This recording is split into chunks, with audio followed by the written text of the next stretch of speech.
What's up, everybody? You're listening to the Hustle and Flowchart podcast with your boys, Matt Wolf and Joe Fear. Check it. Yellow, yellow, yellow. Orange, orange, orange. What's up? Welcome back to the Hustle and Flowchart podcast. What the hell is that? It's great. Yeah, that's yellow Matt. And apparently that's orange Joe. Anyway, so today we've got an awesome guest, as we always do. Today we're actually talking about the most exciting topic in the world: tracking and stats. I love it. No, it's actually a really it is an interesting topic, and you're really going to enjoy this. This is with Scott Desgrosseilliers. Yeah. Did I say that right? I believe he did. All right, Scott, you can whoop his ass. This episode is with Scott, the founder of Wicked Reports. And this is a friend to any online business owner who wants to, or offline, who definitely wants to scale their stuff. And oh yeah, after you listen to this episode, you're gonna have a full understanding of exactly why. First of all, why you probably need this tool, Wicked Reports, in your life, but also why you should be tracking. And it's not all about Wicked. There's a lot of actionable tips and advice on how to properly track things. Even if you're not using this tool, he has a tool that makes it a lot simpler, and we talk about what that can do as well. But basically, the idea behind this episode is when it comes to tracking, most people have an issue. I mean, we have this issue of what's called attribution tracking. If somebody comes to your website through, let's say, SEO, they find you on the search engine, they visit your blog, then you retarget them with a Facebook ad, and they click on your ad, and then they opt into your list, and then you email them from your list, and then you finally make the sale, and that sale happens like 15 days later. Yeah. Because they found you through SEO, they got retargeted, they entered your list, then you mailed your list. Well, you probably think, cool, my list is great, my list is what makes me money. But that SEO, that search engine traffic helped make that sale. That Facebook retargeting ad helped make that sale. And if you just assumed my list is the only thing that works, and you go and turn off the Facebook ad and you stop focusing on SEO, and all of a sudden you stop making sales, well, that's what Wicked helps you see. It shows you that entire picture. Yeah. And so that's what we're discussing on today's episode, is how to, keep all that on track in your business. Well, yeah, and I think a big thing that resonated from this conversation is that most people just don't chill enough when they start a marketing experiment, Jesus. And basically this whole thing will kind of paint a picture of what's happening throughout all the steps from the first touch all the way to the conversion at the end. And it's even great for non-analytical people like me. It's great for analytical folks as well. But, if you want to start actually visualizing how this is happening, how you're getting that ROI, knowing things like lifetime value, you'll be able to figure out, if you think your email, your engagement's going down, which a lot of people have been talking about, but you don't actually realize the value of that email. Even if the engagement's low, you could be potentially profiting more than any other channel, but you would never really know without something like Wicked. So cool conversation. It'll open up your eyes. Even if, again, you don't actually use Wicked yourself, you'll get a ton from this. So let's dig into it right now. Hey, Scott, how you doing, man? I'm doing great. How are you? Pretty good. Yeah, we're I think this was like long awaited, this chat with you. Mutual buddy of ours, Dan Ryan. He's probably our Dan the man. number one lurking subscriber to this podcast. Say hello to Dan, because he's definitely listening to this. Dan the man, how are you? Yeah, man. So yeah, he introduced us. We met a few times, I think, at his office, but I mean, I think over the time, how we've evolved as a company, we're like, holy moly, we need to talk to Scott, his, Wicked Reports, everything you have there, which we'll dig into here. It's just like, it's more glaring. I'm like, shit, we need this. Or at least we need to figure out how the hell are people actually turning into customers. Yeah, that tends to help. Yeah, kidding, man. Yeah, so we'll definitely dive into that and how we figure all that stuff out, and we'll use our own business as an example, because selfishly we want to learn your answers to what you would do if you were us. But before we do, let's kind of tell your story real quick. Quick 2-minute little intro, how you kind of got into the business world, how you got the idea for what you're doing now, and sort of that evolution. And let's just start there. Sure. Well, it all started because I loved going to the horse track and betting on horses with my dad as an illegal underage gambler. Love it. Were you successful? So, yeah, I did okay on my little $2 bets. My dad would give me $20. I get $2. If I lost all 10 races, I'd be out of money. Yeah. Nice. I didn't used to do that. And so I started, like, people be looking at the program, and I'd be like, all these numbers, what's the point of them? And I'd be like, it kind of tells you how they did it in the other races. And I came across a book on how to handicap standardbred horses. This is an old crappy track in middle of nowhere, Maine, where the horses would ride on, the drivers would be on tracks behind the horses. So there'd be all this math involved with trying to figure out what made a horse potentially more likely to win. And I got this book on it, and I was just fascinated with it. And I remember we went to, like, Florida. This is like my 8th grade vacation. And I just wanted to score old horse tracks, score the old horse racing programs to try and predict, like, the winner. I thought it was the coolest thing to use numbers to predict things. And my parents thought I was crazy and kept begging me to go outside. And so I was always into that. So I got into NASDAQ trading like in the mid-90s because I was just into systems to try to predict things. I thought it was a fun thing to do. Yeah. And so then I happened to be running all the databases at apartments.com, and I was bored, and I was moving cross country, and they don't allow remote employees, but they allowed me to work remote for a while because I was running a lot of data for them. And at the same time, I was working with this guy, getmainelobster.com, who's a good friend of mine, and he sells live lobsters online, and I was doing his Infusionsoft consulting for him, just as like a hobby kind of thing. And he was like, well, Facebook sucks for lobster. I just blew $4,000. I got a ton of clicks, but only got one sale. I lost $3,800, and his budget for the month was $4,000. So he was pretty distraught. And I was like, well, that seems puzzling to me that you thought, someone going to see this ad for some random lobster guy and just immediately buy. That just sounds puzzling. I go, why don't you track the leads over time and see if they buy eventually? And he's like, well, how am I going to do that? And that's kind of how Wicked Reports got started. I decided to hack something up. The next thing I knew, about 4 or 5 months later, I was able to tell him that women 40 or older who liked a Boston sports team but didn't live in New England was worth 10 to 1. And he lost his mind over that. And that just got the ball rolling right there. And so that early iteration of Wicked, now what did that look like? Did you actually go and build a whole software platform to help him determine that just for one person? Or was that like you poring over Excel spreadsheets and figuring it out for him? That was a lot of Excel spreadsheets. With a lot of naming conventions and, every form, a bunch of hidden fields, and then manipulating every single link and redirects. And it fell apart the moment you even looked at it. It was like a house of cards that you just had to pray would stay up. But it did enough for us to learn that. So interesting. So were you a software guy before? I mean, did you dive in and start coding stuff up, or did you go, okay, this is an interesting idea, let's go find a development team?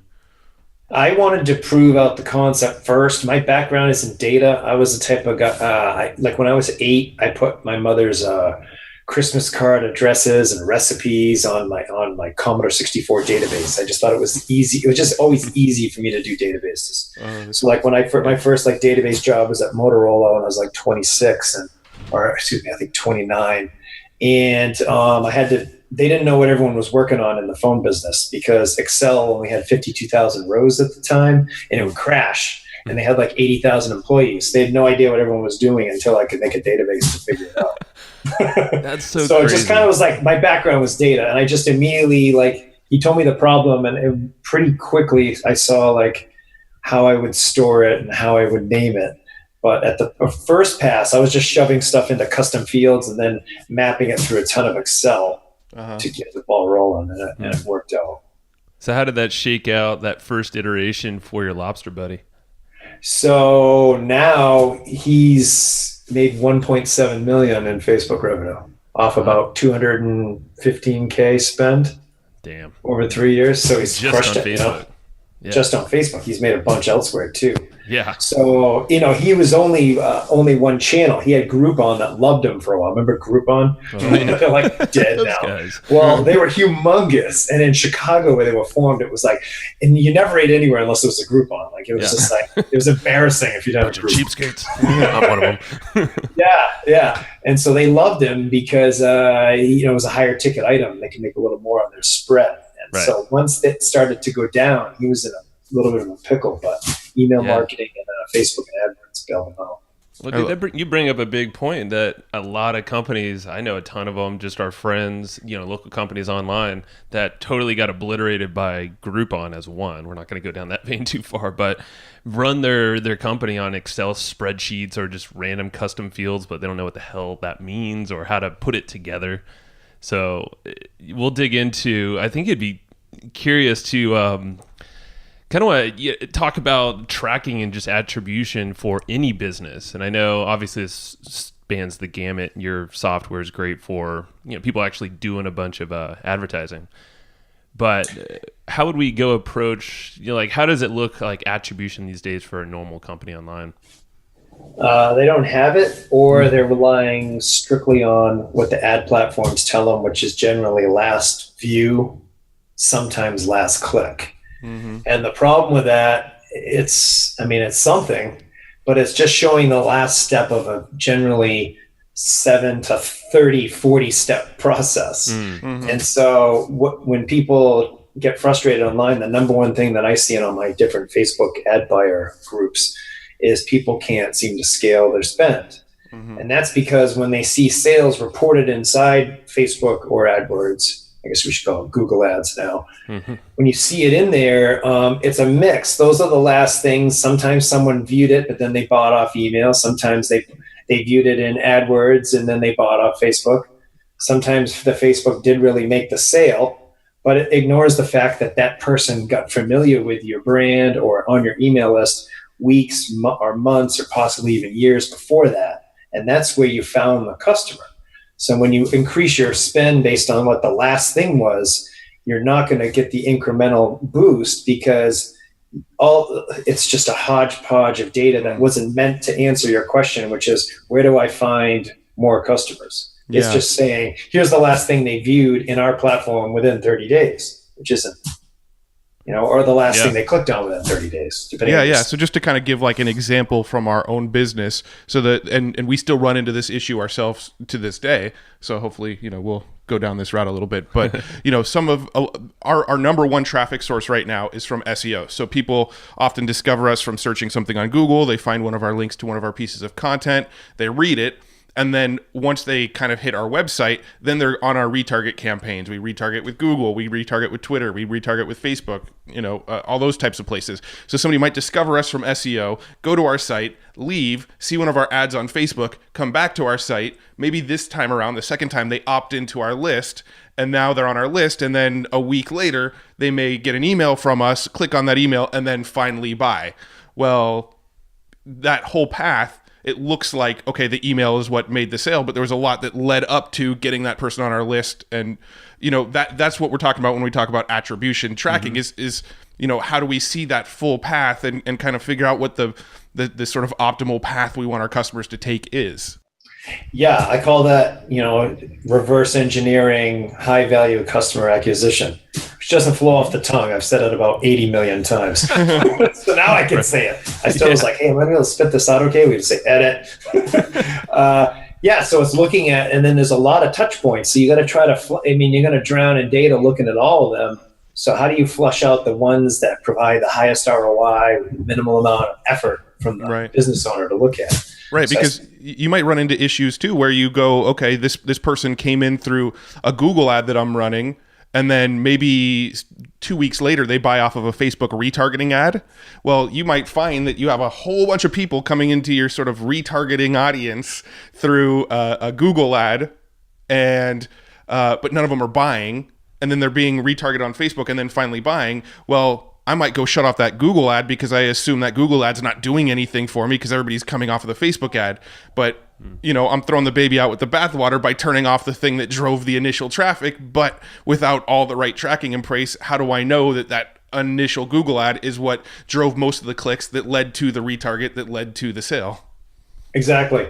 And I looked at the time in January, we attracted 1.5 billion in sales, and all small business sales. There's a lot of transactions in there. Mm-hmm. And what we found was that the average time between first click and first purchase was 42 days.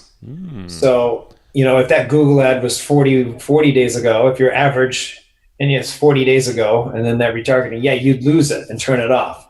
Or if they both happen quick, both of them show sales, and then you add up your conversions from both platforms, and it's showing double the sales of what you actually had. So then you don't trust the data that way, and then you get all confused because you can't scale both. You didn't have 2 sales that day, you had 1. So how do you deal with that? Which there's a couple ways to deal with it. You get in the weeds when you're ready. Or not, or go run terrified from it if you're not up for it. Well, that's the thing. Yeah, I think we're setting the stage here to show, hey, any scale business you're at right now, you better figure out your freaking attribution. This whole I'm kind of looking at it as like a big customer journey, big path. Well, just another example too is James Schramko, a mutual friend of all of ours. He actually put out a training video that we watched recently about these videos that he's posting to all the social media channels, and he always assumed that LinkedIn was just bad. He just kind of stopped doing anything with LinkedIn at all, stopped posting on there, just totally ignored it. But when he actually set up Wicked Reports and started looking at all of his numbers, he actually found that LinkedIn drove a pretty significant amount of traffic when he posted on LinkedIn. He may not have gotten a lot of engagement on those posts, so he assumed, okay, LinkedIn just kind of sucks for marketing. But when he actually looked into the data, he found that LinkedIn was a pretty significant traffic source. Yeah, it's an interesting thing with engagement. It doesn't always mean revenue at all. Not on the spot, but like ever. And then other times it does. And so you don't know unless you know. I found that with email too. Everyone poo-poos email now because it's not cool anymore. It's been around forever. Maybe I'm just the old curmudgeon in the corner waving my cane. What about email?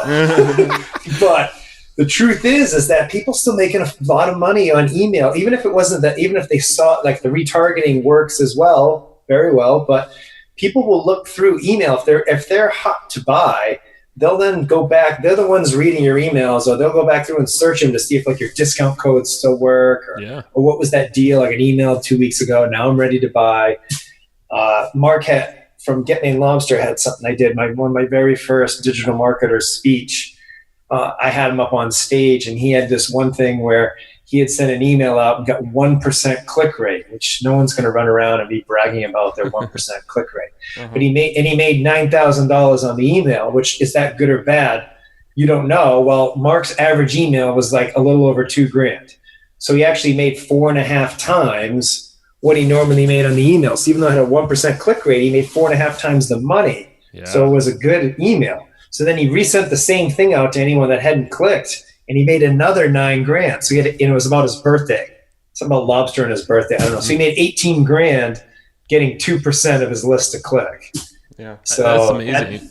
That's pretty cool stuff, I thought. Because we've definitely heard, and I mean, we've seen it also occasionally on certain lists that your engagement on email is going down, because of all these so and so reasons, whatever. But what you just said there, it's like, you could have 1% click through, but what are you selling on the other side of that click right there? And, exactly. For sure, man. So without, something like Wicked or some kind of attribution tracking, you would never know. Yeah, I kind of feel like with email engagement that has been sort of declining over the years, the people that actually do engage are higher quality people engaging too. So, engagement's going down, but the quality of the actual click is probably going up as a result. Yeah, I feel like it's a signal strength.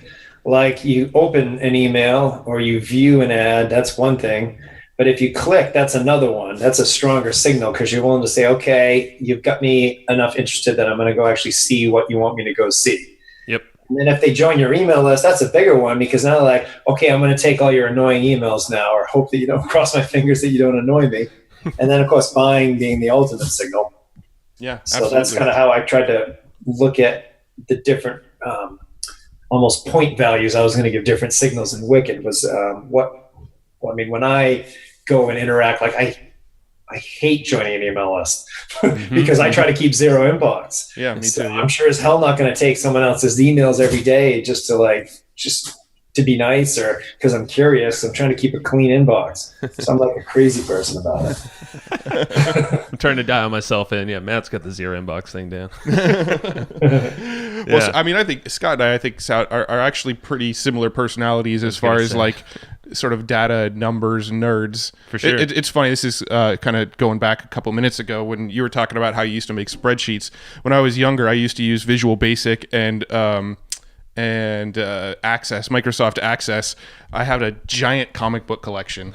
I had thousands of comic books, and I entered every single comic book into my database, and then I sorted them by year, by title. I gave them all like 1 to 5 star reviews, and I had this like giant database of like 2,000 comic books that were all ranked and reviewed. And it all came because I just was like such a nerd that I just liked playing with Visual Basic and Microsoft Access. Wow. Yeah, I learned in Visual Basic as well how to do front end programming. And then I just found I was a little better at data, so I stuck with that. Freaking nerds. So for the nerds that are not, or the non-nerds like me.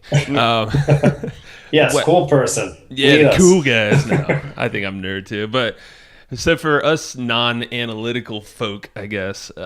What are some ways that you can kind of like obviously you're grabbing my attention. I've seen, the back end of Wicked and kind of what's possible, but I guess for folks who don't dig into the numbers, is there a good way to kind of, get them in the weeds and get them to start tracking or hire someone? Well, the easiest way to start is to put UTM codes on your email links, because you can do it for free. And Google Analytics will pick up on the UTM links, and you can at least start seeing, is anyone clicking on my emails? And then if you set up Google Analytics goals, you can at least say, well, when they click on the emails, are they then buying or whatever else your goals might happen to be from that email? Yeah. Because that was what can get some people. It's accessible. You're sending an email, are people clicking, and then are they doing anything? But furthermore, it gets you into Google Analytics with more meaning, because you set those UTM codes up. UTM codes, I know you touched on them with Chris Mercer, I believe, or get into it probably. So I won't belabor that's not the right word. I won't restate all the stuff he already mentioned. With UTM codes, though, I mean, you can give meaning, and then when you're in Google Analytics, you can look at all the different cool things with Google Analytics using your words. Like you called that email something. How long did those people stay on the site? Did they go anywhere else? Did they do anything? And that's a lot better than just kind of, I think you need to approach, to get into it at first is try to answer a question, because that then gives you like a focus rather than just aimlessly looking at a grid of numbers and, oh, that's nice, my bounce rate's this, or like you can't do anything with that. You got to go in and say, I sent this email. I want to decide, should I send it again or not? And then you'll quickly come to the realization, oh crap, I don't know how any of my other emails did, so I don't know. So then you need like a benchmark or a baseline to be able to know, are you doing better or worse than average?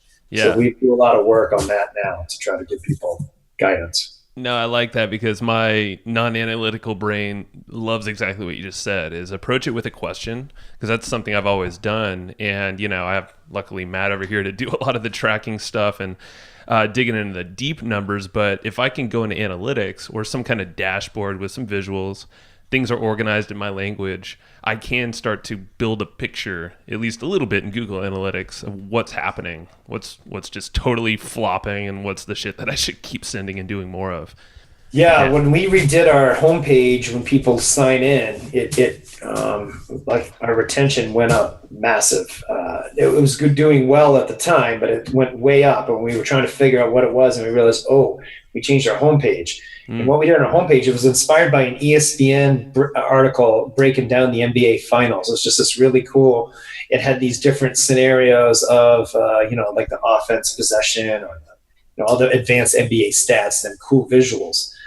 First, I was attracted to the visuals, but then I realized, we should just ask the report title should be questions. Why should people even be logging in? They should be asking these questions. Let's just ask them and answer them and tell them what to do with it right when they log in. So even if as long as their tracking is set up right, if they don't want to go look at all the reports that we all love, we'll already give them answers flushed out on the first page. And that's been a big hit.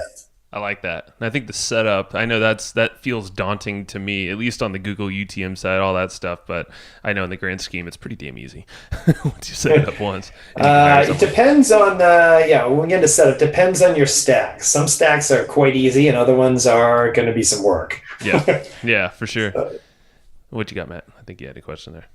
So I was just going to dig into some of the tracking stuff. I know this is going to be kind of a loaded question because it's going to probably be different for different businesses. But what are some key metrics that you feel most businesses should be keeping an eye on? Well, there's a couple I really like. One being ROI, return on investment. Because not sure why you like that one. And the return on investment calculated is like revenue, subtract the cost, and then divide by the cost. Otherwise, you're going to show that you made 100% when you really made nothing.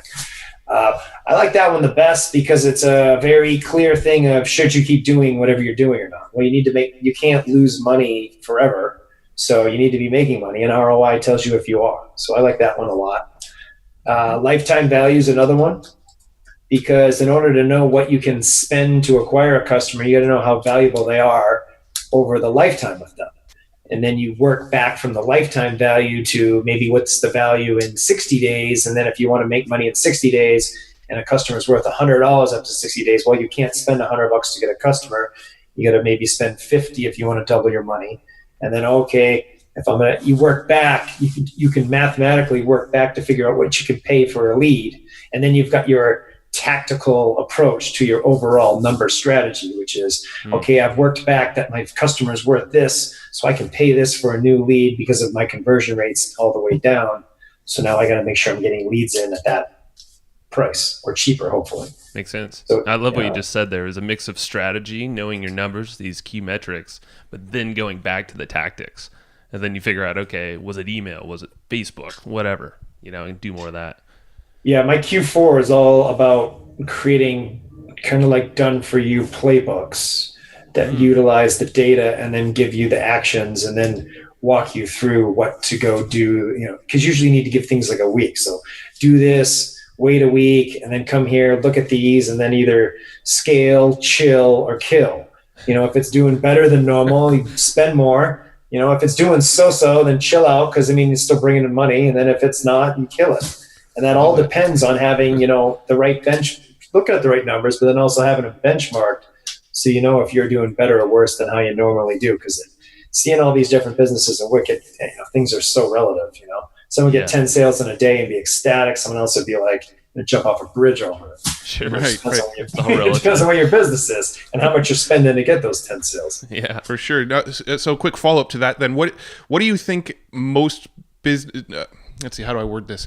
What do you think most businesses do wrong when it comes to tracking? What's something you see commonly that I would probably not approach it that way at all? The two things is relying on last click or last view is a big mistake. Mm-hmm. Because, that's all the numbers you generally have. And so then you can't scale the earlier parts of your funnel looking at last click. The other thing is the focus on either the quantity of leads or clicks or the price of them without knowing if there's revenue on the other end. Because, you could run a survey or a giveaway. That was a rookie marketing thing everyone probably does. Mm-hmm. Hey, I'm going to run this contest. All people are going to want to win it. Only one will win. But then they all show that they really wanted this product. So then some of them are going to buy it because I'm going to offer it a discount because they entered the contest. Everyone fucking does that. It's true. It sucks. And it sucks for almost everyone. We're guilty just as bad as the rest. It doesn't work. Oh, maybe if it works well, then you know what? I'll still stand by what I said. It generally sucks though. I've seen too many people do it, and it doesn't really work that well. I know we tried it. We got sucked into one. It was terrible. Yeah. And it was giving up a lifetime wicked reports account. I was like irritated. So when you say like the contests don't typically work, do you just mean like it doesn't often generate a lot of sales? Yeah, it does more. People that enter contests just want to win stuff. Yeah. Not necessarily, particularly more expensive things. Maybe if it's a $10 thing, whatever. But talking something that's going to cost, $1,000 or so, a couple thousand over the lifetime of the investment. People are trying to win. They aren't necessarily then going to buy. I mean, if you have the pain point for a higher end product and you have the budget, then if the marketing's good enough, you're going to buy it, or your pain's bad enough that you need to solve it. Yeah. But if you, I don't know, I've just seen a lot of crappy leads come in. Great people, crappy leads. That makes sense. And yeah, there's a lot of factors there. I know we've had a couple contest guys on the podcast here, but yeah, I can see what you mean. Most people are just kind of hacking something and hoping it'll turn into a bunch of money. Yeah, they're buying like a contest software, jamming in a few things. If it's done strategically, intelligently, it could be possible. I mean, it's what normally though when things like that happen, like you say, oh, I went viral with my video or whatever. You hear about it, then everyone runs around and tries to create viral videos. Well, it's newsworthy because it's news, because it doesn't happen a lot. Mm-hmm. Like, you don't just create a video and then it goes viral. Like, think of all the videos there are out there. Only a few go viral, and they have a few special things that made them work, or they followed a framework or someone's system that repeatedly can do it. And people will lose that in the noise of, oh, contests. I'm going to get a ton of cheap leads, or someone advertising, I get 10-cent video views. Like, well, big deal. You do, yeah. Maybe it's a big deal. I mean, it depends. Do you retarget them and then you made 500% ROI in a month? And that is a big deal. I want to do that too. And if not, I love it. Now, here's this is sort of a selfish question, which we ask a lot on our podcast. It's funny. So one of the questions I have, and I actually don't even know if this is totally possible or not, but let's say we're trying to scale a podcast. We're actually not necessarily, like with the podcast, we're not going for how much is this going to make us. It's very much a branding.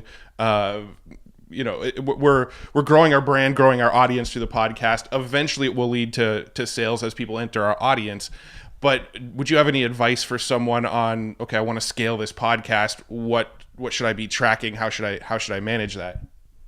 Yeah, you could use either UTM codes or, redirect links. Well, probably still with UTM codes. And then all your organic places you're floating this around, you'll be able to set up some sort of tracking to see what leads to subscriptions or, podcast downloads. Mm-hmm. And then with that, you'd be able to see what's working to grow your audience. So if your metric is, listeners or email list growth, then that's what you measure. But so I would, wherever you're promoting it, you need something trackable, or else you're not going to know if it worked or not. You're just going to have hopefully more subscribers and no idea how you got them. Yeah. Right. So it's basically figure out that last endpoint action, whatever we're going for, and then build it back from that way.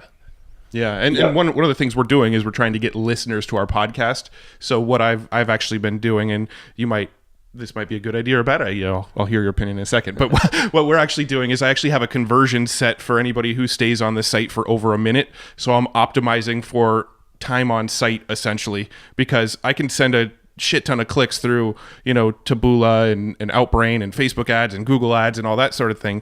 But I don't really want the people that are going to land on it for 4 seconds and go, oh, that's not what I want, and go away. So I'm optimizing for people that stay longer on our site, because those are people likely actually pressing play and listening to the podcast. Yeah, I like that. That's a good idea, because that's a reasonable guess that they're listening. Yeah. I mean, who hangs out for a couple minutes on a site unless they're into it? It's true. Not many. Yeah. Not many days. And I guess the same, because we do a ton of affiliate marketing, and I know we have a lot of people that do that listening as well. And tracking on that's just tough, the standard way, especially if you can't get a pixel on, after the sale. Have you seen some best practices there? Yeah. Okay, sorry, I didn't mean to interrupt you. Go for it. So here's how so one thing, when you're sending out are you the person who has affiliates, or you're an affiliate? We are an affiliate. Okay, so if you're an affiliate and you need to track leads and sales that happened, you can have the person you're selling for fire HTTP posts, either through Zapier or, Infusionsoft. I mean, there's a lot of ways to do that, to fire you the event that says, hey, something good happened here.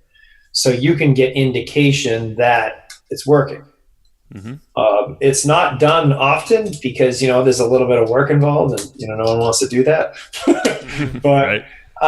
That does work. So it's almost like how the Facebook pixel fires on a page for a given event. Right. You can have that happen, a couple of different ways so that you can get stats to go on. Yeah.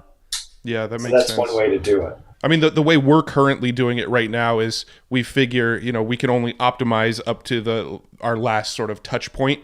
So we use sort of redirect links for our affiliate link.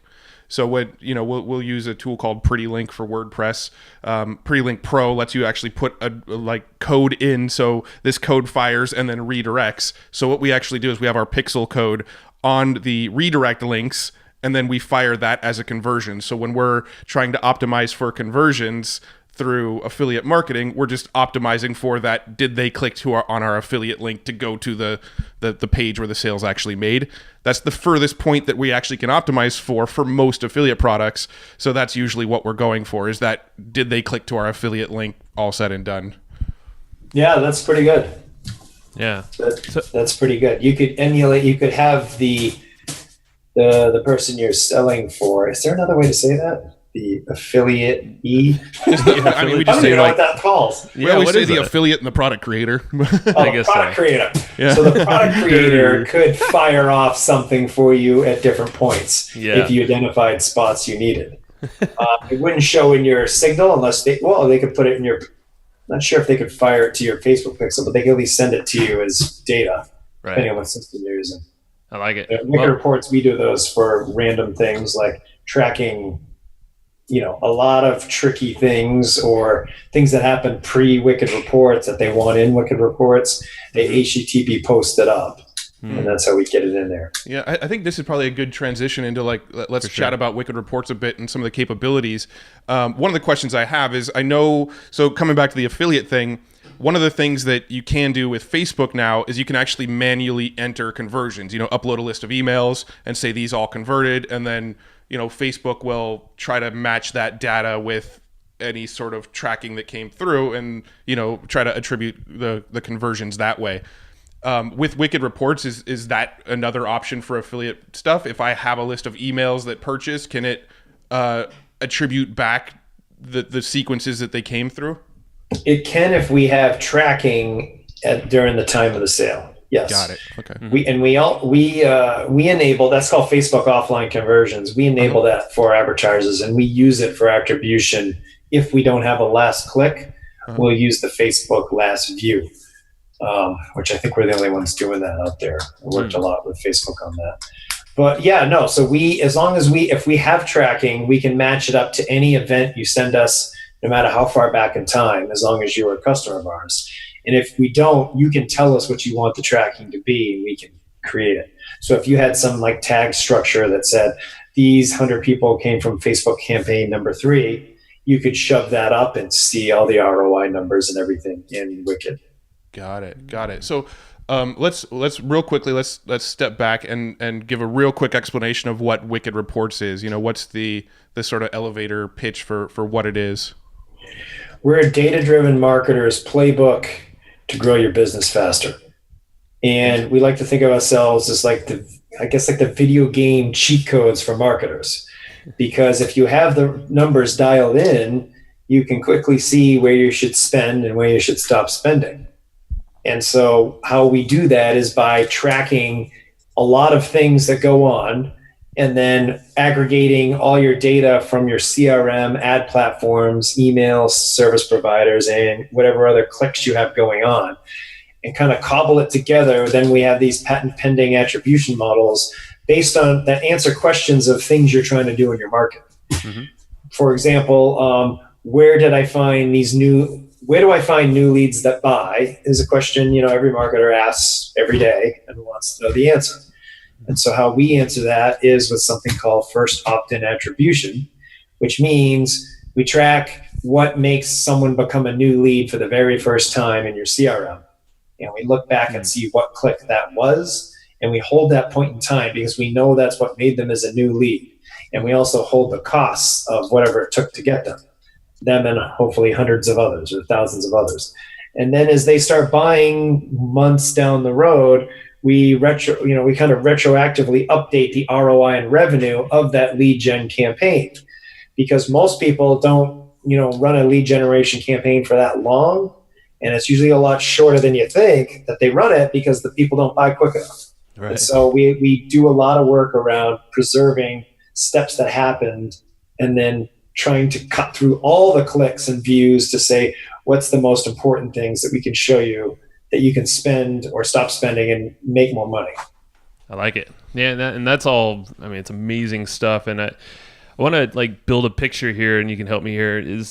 So I want to build a picture of who is not quite ready for Wicked, but can obviously get a lot from what we just talked about and the Chris Mercer episode with UTMs and all that. But who is like Wicked's most ideal customer? Wicked's most ideal customer is spending at least $3,000 a month on paid advertising and has some offers that work. Because we're not the type, if you're new to business and you either don't have $100 a day budget, or you haven't found an offer that's actually converting anywhere for any significant volume, we're not a good fit, because we're not going to have any data to show you other than nothing's working, which is going to get irritating if you just see negative 100% all the time or negative 90%. So that's a key factor in us, that we want enough data, and we want, a minimum of probably 40 sales per month. Because otherwise we're not going to be able to show you anything. If you get 10 sales a month, let's say we track 6 of them, do you really want to pay us to tell you info about 6 sales? I mean, if they're $100,000 sales a piece, probably, but otherwise, no. Right. So that's another factor. And if the majority of your revenue is organic search and you're not doing paid funnels, then we're not as much value. Because, we can tell you something came organic, but that's it. You really can't get to the keyword of the organic search. Google hides that from us. So yeah, that was a key burning question. It's not one we're going to be able to answer for you. Yeah. And if you are relying on organic traffic, great for you. If you're actually making money, how about you throw some retargeting ads out there on Facebook and Google at a minimum? You'll make more money, promise. Exactly. So no, that's cool. I just wanted to qualify Wicked before people were just like flooding you with questions or whatever it might be. Plus, we've got integrations with most of the CRMs that any small business will use, and most of the carts. Yeah. So that takes care of that headache. I'm trying to think if there's any major ones that we don't have. No, you guys are. Yeah, we've seen the back end there, integrations, and I think you're integrated way more than most people ever would be other softwares. And it pretty much works with all the ad platforms as well, right? Are there any ad platforms that are Google commonly Ads used? and Facebook natively, so you don't have to do anything. We'll automatically track the ads, put tracking on the ads, and we'll pull all the costs and clicks. You just have to put our tracking script on the destination pages. Got it. Taboola and Outbrain work, but it's a little more manual. You got to use UTMs and type in the costs. So it works, but it's a little bit of labor that people don't always want to do. And so I don't want to say, hey, it's easy. We have a drag and drop CSV that does make it easier, but it's still it just takes some detail to do that. We're looking around to see Q4 is kind of open for us to figure out what we're going to integrate with next. So if there's enough demand, we're going to integrate with those Taboola or Outbrain or Bing, or LinkedIn. We're just going to decide which ones. Yeah, and I wanted to qualify people a little bit more. Is who is the best, or is there a consistent, an industry online or maybe even offline that you found that you guys just freaking rock and roll with more? Or does it not really matter? It's the life cycle. The longer your sales cycle, the more you're going to value us. If you have a $10 widget that you sell just with direct response ads, like a lot of Amazon, we don't work that well. Yeah. We do an Amazon because they hide the customer info, so we can't match it up.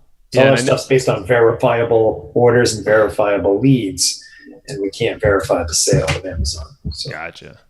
Makes sense. So it means a lot of e-com people, I would imagine, if their margins are pretty slim, I don't know if that's a good fit or not. I'm sure if they're freaking crushing it, tons of sales, high price, it'd be a pretty good fit for you guys. If you're doing e-com on it, like toothbrushes, that'd be terrible. Yeah. Because everyone already just Googles toothbrush or whatever and then goes and buys it.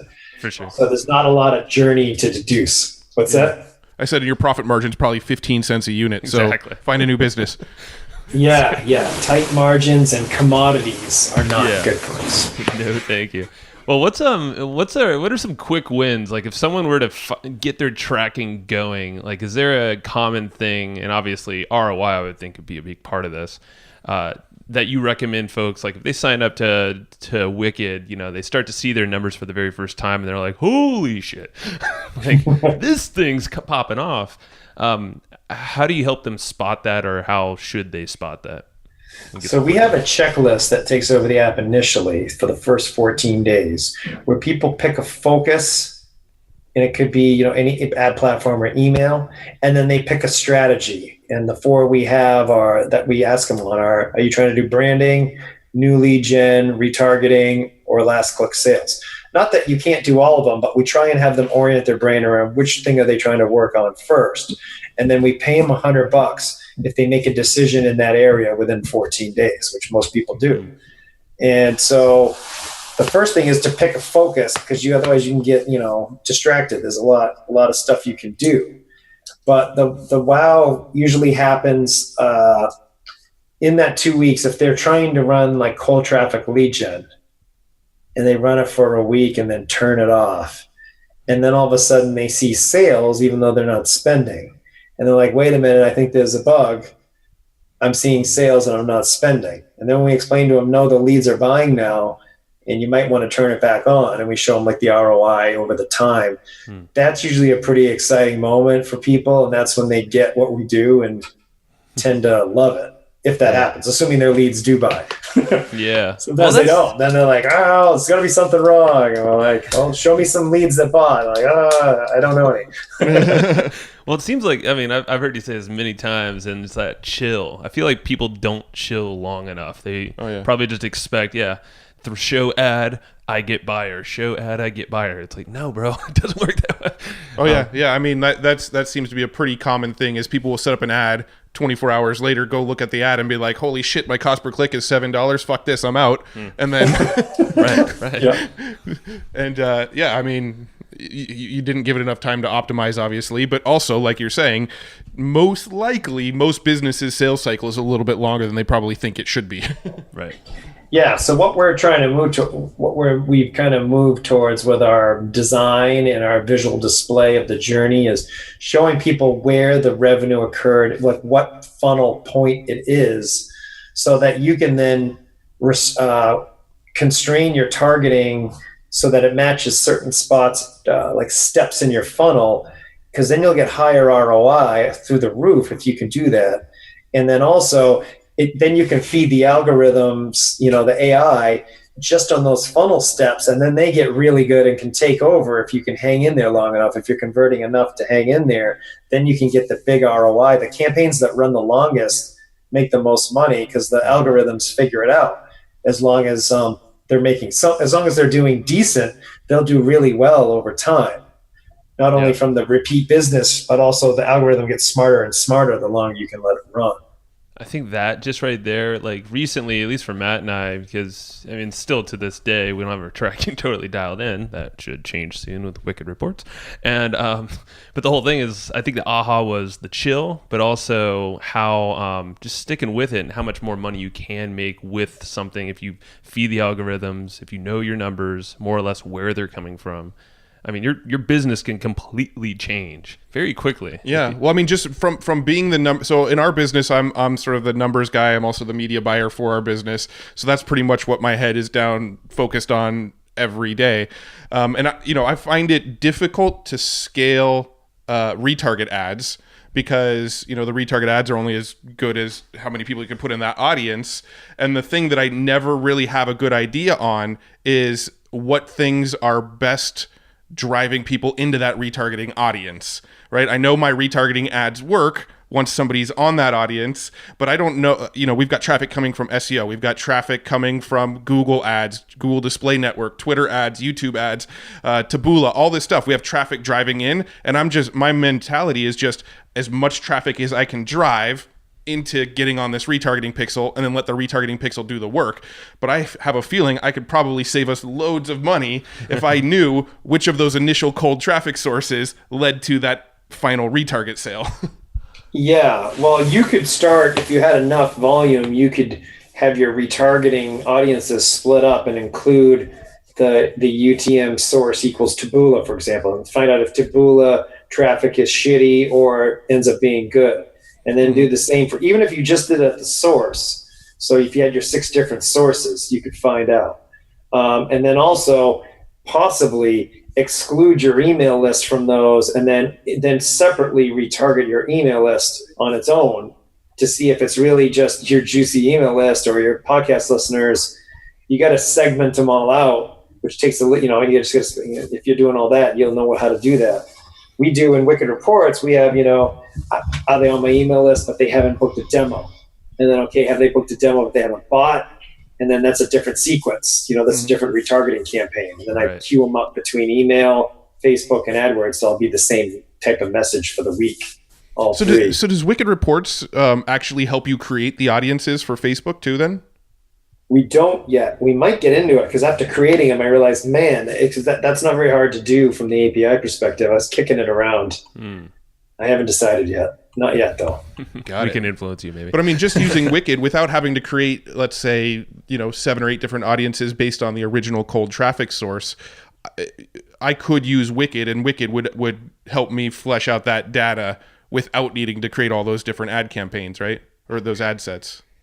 Yeah, a lot of things I see too when I audit accounts, and it's this problem in our own account recently that slipped by, was they go into cold traffic and they don't exclude their email list. There's a huge problem because then it's not really cold. So it makes you even think, oh, hey, it's going to work. So sometimes when you see those campaigns, they work for like three days. They look kind of okay, and then they go to hell. Well, that's because, some people in your email list maybe clicked on it, and then now it's just pure cold and it's going nowhere. Makes sense. Sometimes. Yeah.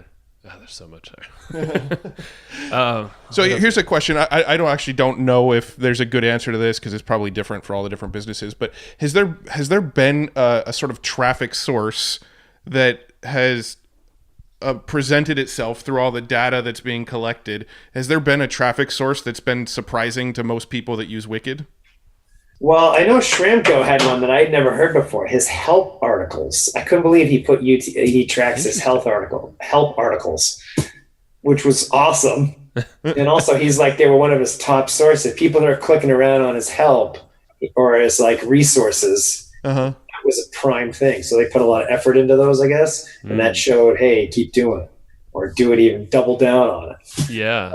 The surprise for me is always that email still does really well, even though everyone just rips it. Everyone just wants to do bots. Yeah. I mean, I'm an early adopter. I think bots are cool, but email still works. Was the biggest surprise more than anything.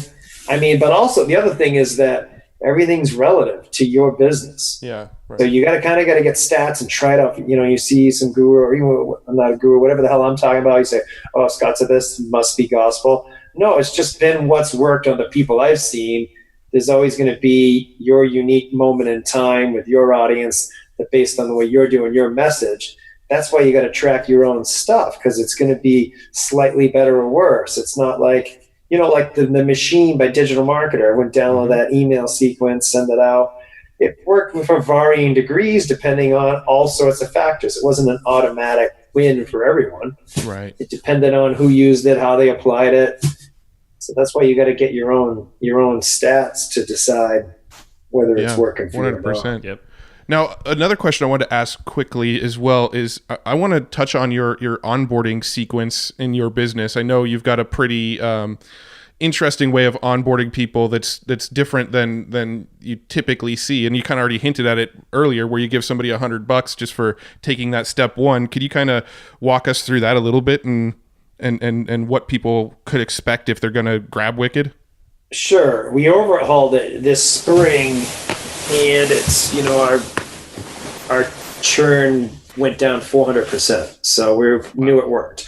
And what it was is we were psychotically, obsessively, somewhat annoying.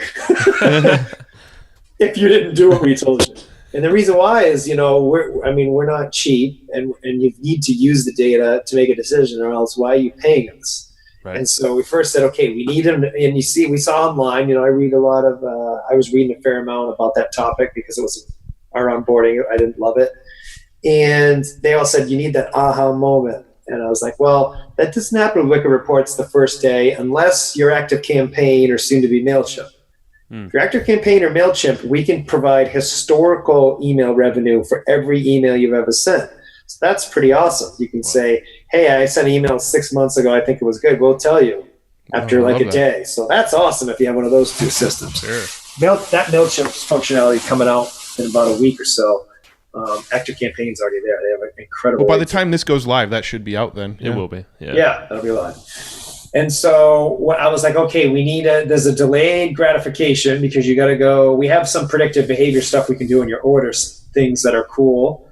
But it's not enough to make you stay. We need to know that you're going to make a decision. So that's how we came about with $100 to submit a decision in 14 days.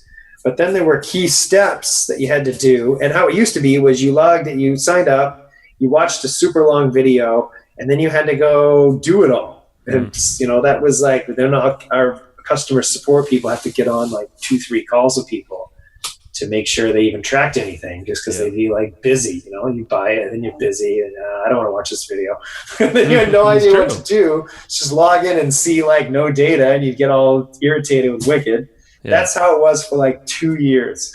Wow. Because we were busy doing stuff and we just, enough people were kept buying and staying on, or like big wigs were like yapping us up. So we figured we were all set. And then all of a sudden I looked at it, I was like, you know what? We're not doing the best support here. So now having people pick a focus and pick a strategy up front, so I have all these checklists built for the customer success team of how to answer the different things. So then when they're talking to someone or what the content we give them up front is based on what's their most important reason they bought and what are they doing in their marketing. So if you said, I'm doing AdWords retargeting, well, then we're going to help you. We're going to have you make a decision on your AdWords retargeting and make sure that's tracked. Make sure you understand what you're looking at there. Because once you get one thing in Wicked, you kind of get all of them. But until you get one thing, you don't get any of it. So makes sense. So we had that 14-day. We have a countdown timer when you log in of how long you have left to get your $100.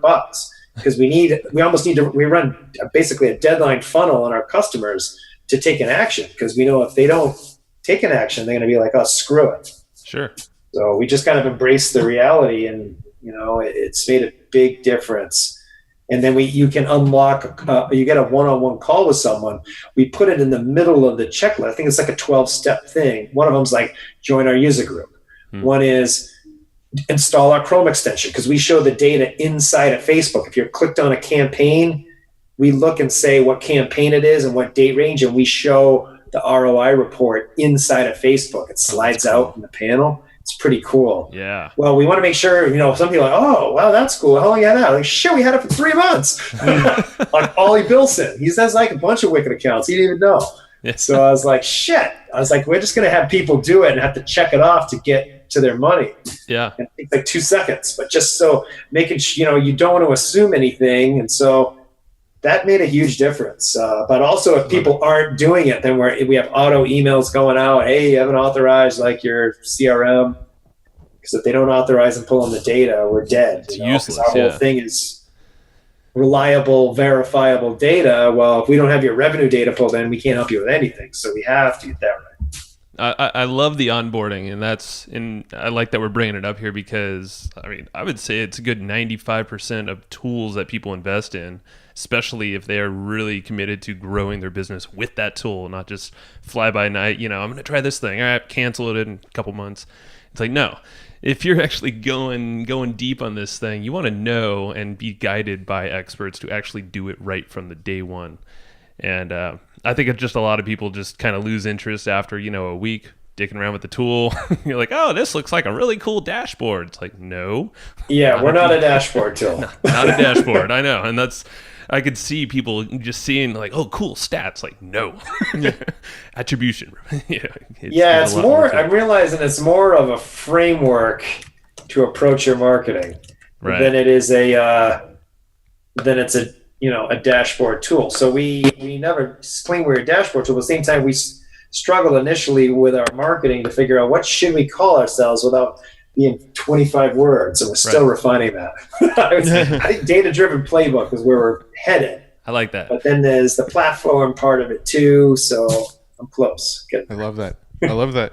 Well, cool. I mean, we could probably talk about the tracking and all that stuff for hours on end, and I would totally nerd out about it. Joe would fall asleep, but I would totally nerd out about it. I like the after all the nerd stuff, and looking at what the results are and what to do. But I do want to be respectful of your time, and we have a couple wrap up questions that we ask all of our guests, and one of them is about books. Do you have any books that you tend to come back to once a year, or you find yourself recommending a lot? It could be about the topic we talked about today, or just completely different. Just we're always looking for ideas for new books.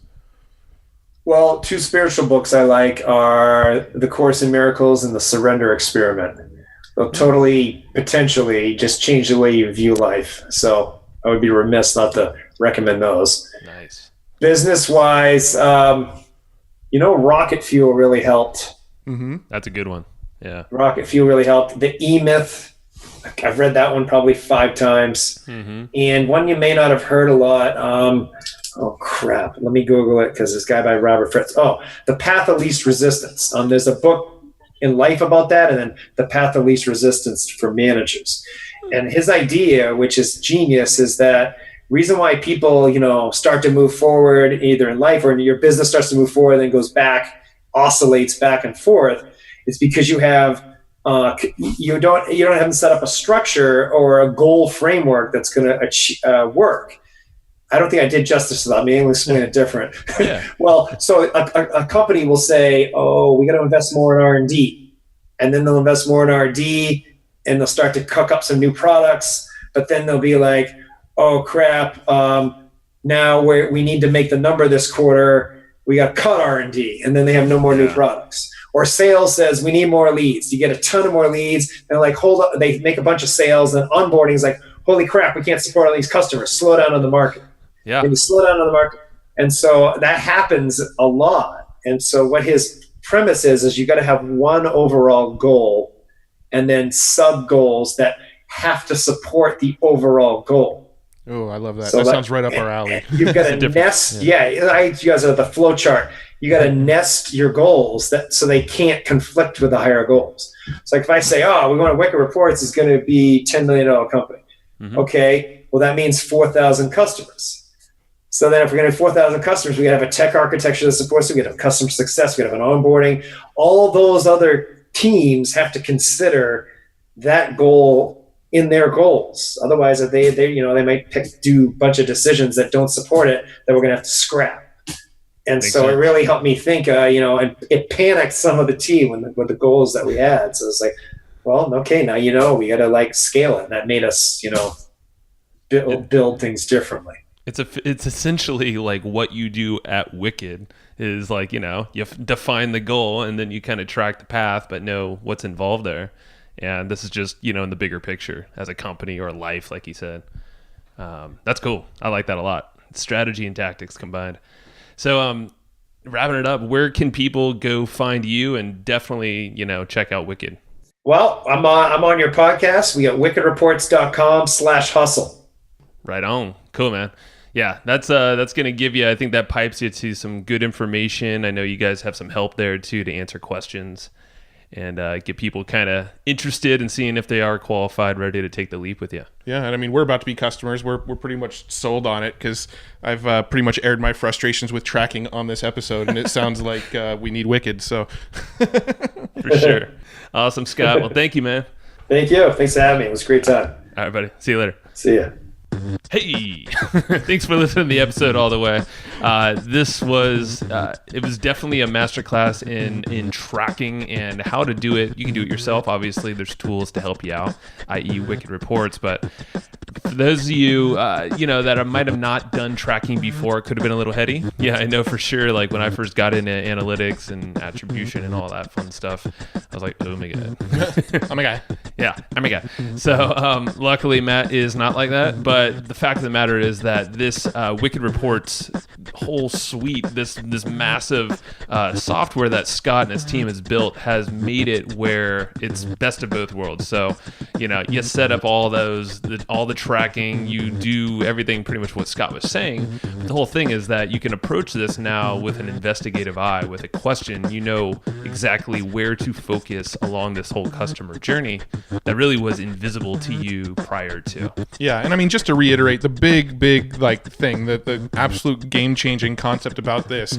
is the whole the whole attribution element. I mentioned it at the beginning of the show, mentioned it during the show, and I might as well mention it again at the end of the show. But if you have this traffic that has multiple touch points that came in through SEO, they saw a retargeting ad, they got on your list, then you mailed your list, and that drove more traffic. Well, how do you see that whole picture of how your leads came to be? How did they find you? How long did it take for them to find you? If you don't have that picture, you're probably throwing a lot of spaghetti at the wall and hoping some of it sticks, when you can use a tool like Wicked, and by looking at Wicked, you could see, okay, this is my best cold traffic source that's landing on this retargeting ad, that's opting in on this page, and you can start to pinpoint what the most effective sort of traffic elements are that lead to conversions. So once you have that, and you have that data at your fingertips, it just becomes a complete game changer for your business. You can scale the cold traffic, you can scale the retargeting traffic, you can scale the list growth. All of it just becomes, just a numbers game. Yeah, and so if you are a business owner that you feel that you've struggled with just trying to make your ads profitable, or really just making a profitable customer journey that you want to scale, if you feel like there's more in the tank, which most likely there is, definitely think about this, because and there are some qualifications just to make it the biggest and best thing for you. Scott was saying, for instance, if you're spending about $100 a day, $3,000 a month on paid ads, this is a very good fit for you, because that you'll have some momentum, you'll have some stats, and obviously have something selling, or you want to be spending that money on ads, where you can scale and actually get the data to prove it out. So definitely go to wickedreports.com/hustle. Again, wickedreports.com/hustle, and then that will pretty much put you in, it'll give you a bunch of resources. They also give you the opportunity to chat with someone to figure out if it's a good fit, and to give you some cool strategies as well. Their team is super cool, and they're not like overly corporate-y and all that stuff. You're actually probably going to talk to either Scott or one of his close guys on the team there. So it's super cool.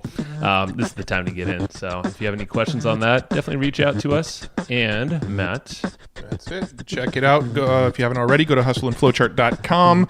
That's where you can go to iTunes, subscribe, review the podcast. We love it. We love you for it. And that really helps us grow and spread the word of the show. So I appreciate you doing that for us. thank you very much. Until next time. Love you. Bye. Love you too.